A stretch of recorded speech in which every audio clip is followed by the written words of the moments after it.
A woman diving underwater suddenly witnesses a horrifying sight: the bodies of several great white sharks, partially eaten, lying on the ocean floor. She is utterly shocked, as great white sharks are apex predators with virtually no natural enemies in the ocean, and such a gruesome scene seems impossible. Emma quickly reports the discovery to her companions. For safety reasons, they immediately notify the rest of their team and prepare to evacuate. Just then, a warning comes through their radio. The system has detected a massive bull shark rapidly approaching them. Before they can react, Emma and her companion witness a terrifying sight: one of their team members has been attacked, their body split in half by the bull shark. Horrified, they rush back to shore. Still shaken, Emma is left puzzled. Normally, bull sharks don't actively attack humans, and it's even more unusual for them to prey on great white sharks. When questioned, Richard gives a vague response, suggesting that climate change might have caused the sharks to evolve. But regardless of the cause,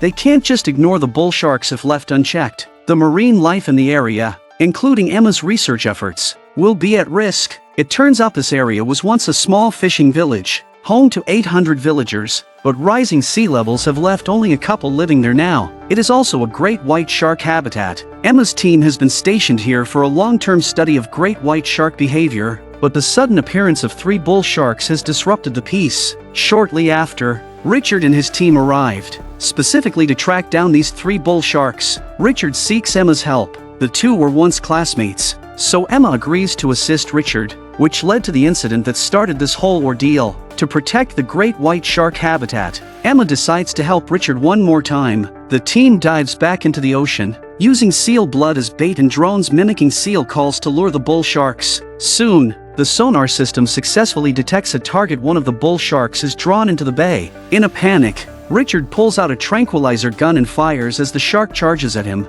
but the shark easily evades the shot. Fortunately, Emma, stationed on the shore, was prepared. She takes a precise shot, hitting the shark's back with a tranquilizer dart. However, since the tranquilizer doesn't work immediately, Richard is still attacked. As the water churns with chaos, Emma jumps into the water to save him, although the tranquilizer has now fully taken effect, putting the shark into a deep sleep. Its jaws remain tightly clamped onto Richard. With all her strength, Emma pries open the shark's mouth, finally freeing Richard from danger. Ignoring his pain, Richard hurriedly tells Lucas to haul the bull shark onto the boat. But as Emma tends to Richard's wounds, another horrifying incident unfolds. A fisherman, while reeling in a catch, finds his line snagged on something. He dives into the water to investigate, only to see another bull shark rapidly closing in on him.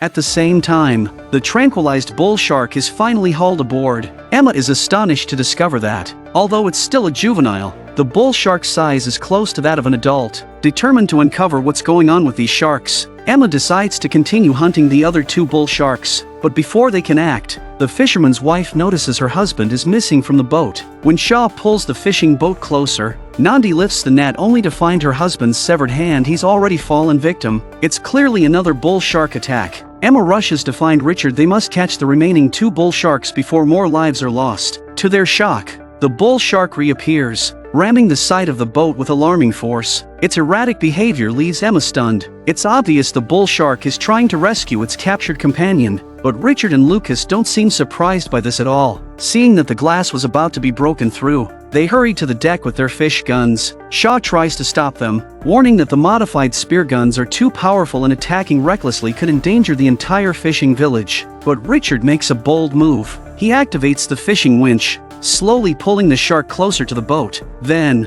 taking the spear gun from Lucas, he points it at the shark's head, threatening it. Amazingly, the shark seems to understand him and, astonishingly, retreats. Emma is left utterly shocked, as the others stare wide-eyed in disbelief. The shark's behavior is beyond their comprehension. Clearly, Richard is hiding something from Emma. With no other choice, Richard finally comes clean. The 3 bull sharks are not ordinary sharks. They have been genetically modified. Several years ago, a pharmaceutical company, in an attempt to treat Alzheimer's patients, extracted large amounts of brain protein from sharks. To increase the brain capacity of a few dusky sharks, they underwent genetic modification. Unexpectedly, this experiment caused the sharks to mutate. gaining intelligence comparable to humans and becoming highly aggressive. As a result, the entire research facility was attacked by sharks and sank to the bottom of the ocean. But after the incident, the research on sharks did not stop. The pharmaceutical company Richard worked for took over the research.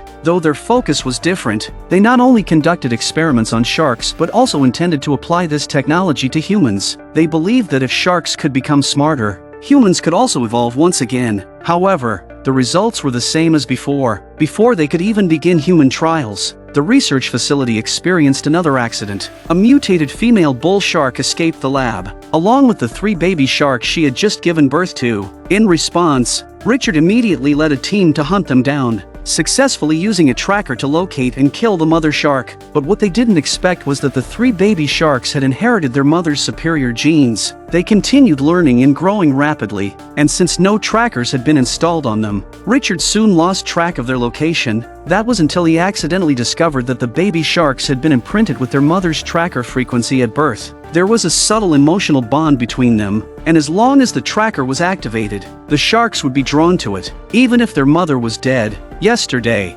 Richard used this method to successfully locate the 3 young sharks. This sparked a bold idea in Richard's mind. If they could continue studying the sharks' brains and find a way to establish the same emotional connections in humans, it could completely transform human society. He wanted Emma to join him in this groundbreaking research to change the world. But Emma thought Richard was completely insane. She refused to participate in something so unethical, storming out of the lab. Unbeknownst to them, their conversation was overheard by Lucas. Lucas had no idea Richard had such plans. He grabbed the tracker from Richard, telling him he was only following company orders to deal with the sharks and had no interest in participating in Richard's twisted research. Lucas then took the tracker and prepared to dive back into the water to continue the mission. Shaw witnessed this scene, curious about what they were up to. Shaw asked a colleague to deploy an underwater drone to follow them. What the drone revealed shocked them. They were planting powerful underwater mines, far beyond what was needed to kill the remaining bull sharks. Shaw realized something was seriously wrong. The area was a unique trench with cliffs on either side. If the mines were detonated, the shockwave would bounce between the cliffs, wiping out all marine life within. The shockwave would also trigger a massive tidal wave that would destroy the nearby fishing village. Realizing the severity of the situation, Emma rushed to confront Richard, who claimed he had no knowledge of this. Just then, Lucas emerged from the building. He revealed that he was simply following orders to ensure the company's secret experiments didn't get out. Not only did he plan to eliminate the sharks, but he also intended to destroy the entire village and anyone who knew the truth. After saying this, Lucas aimed a harpoon gun at Shaw and the others in the distance.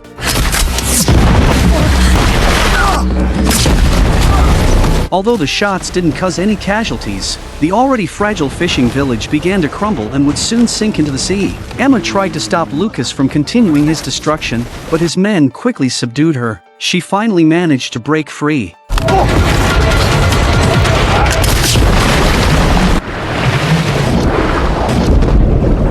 Meanwhile, Richard was also captured and forced onto the boat. To make matters worse, the sharks were now closing in, hiding inside the house. Emma and a young boy found themselves targeted by the sharks. They scrambled to higher ground, but the boy accidentally cut his leg. The two were worried that the smell of blood might attract sharks, and the next second something terrible happened. As they fell into the water, Emma managed to climb onto a cabinet, but the sharks didn't leave. Instead, they circled the area, waiting. Emma prayed they wouldn't notice her, but then the entire house collapsed. A shark emerged from the water, dragging a corpse in its jaws. Luckily, Emma survived the fall into the water and successfully reunited with Shaw. Realizing that if they didn't defuse the mines soon, they'd all perish, Emma decided to take the risk and dive in. Meanwhile, Lucas and his men had returned to the boat, preparing to leave and detonate the mines from a distance, but Richard disagreed with them. While he was driven by his research, he still had a shred of humanity left and didn't want to become a killer. He declared that he'd rather die with Emma's group than continue aiding Lucas in his crimes. With that,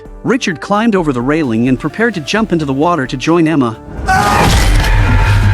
Emma and her group witnessed this scene, but she had no time for sorrow. She had to focus on defusing the mines as quickly as possible. Seeing Emma dive into the water, Lucas immediately sent men to stop her and ordered another henchman to take out Shaw on the shore. However, Shaw quickly overpowered his opponent. Suddenly, Shaw noticed a shark approaching, so he flipped the man over and held him up as a shield. Underwater, Emma finally located the mine, but just as she was about to disarm it, one of Lucas' men appeared and began choking her from behind. At the critical moment, another shark appeared, snatching the henchman and unintentionally saving Emma.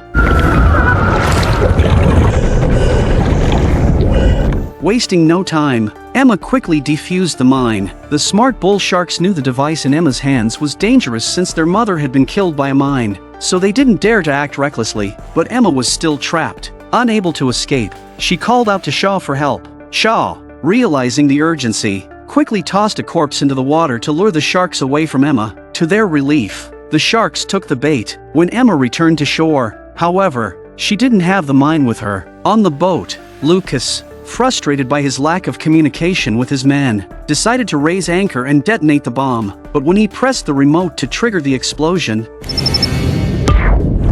it turned out that Emma had cleverly attached the mine to the bottom of the boat. Lucas and his men met a fitting end as their ship sank into the ocean. As the boat slowly descended, one of the captured sharks escaped, reuniting with the other two. The three sharks were together once again. Shaw wanted to leave the village immediately, but Emma insisted it wasn't over yet. The mutated bull sharks hadn't been eliminated, and if they reproduced, it would spell disaster for the entire ocean. Reluctantly, Shaw agreed to help. Convinced by Emma's moral argument, the key to stopping the sharks lay in the tracker. Emma planned to attach the tracker to the drone, lure the three sharks into the bay, and then use harpoons to finish them off one by one. The plan was going smoothly, and the sharks were successfully drawn to the bay. But at the critical moment, the drone got tangled in a fishing net. With the sharks losing interest and starting to leave, Shaw jumped into the water in desperation. Using a knife, he cut the net, freeing the drone and allowing it to resume operation. But as Shaw surfaced, the three sharks quickly closed in, surrounding him.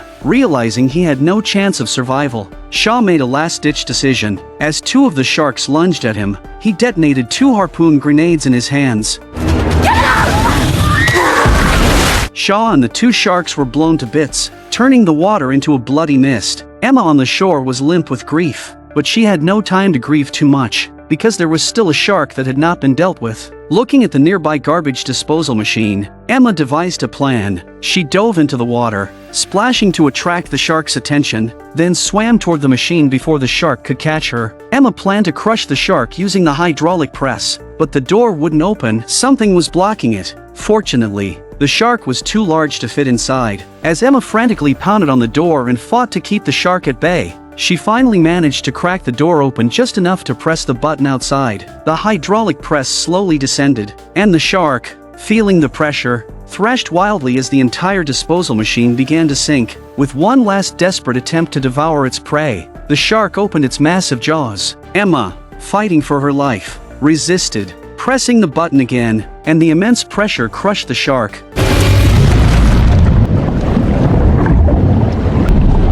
Finally killing the last bull shark, Nandi arrived just in time to pull Emma from the machine, and as they sailed away, they found Mia hiding inside a cabinet. She had survived the entire ordeal without being eaten by the sharks. In the end, the three women were the only survivors of this catastrophe.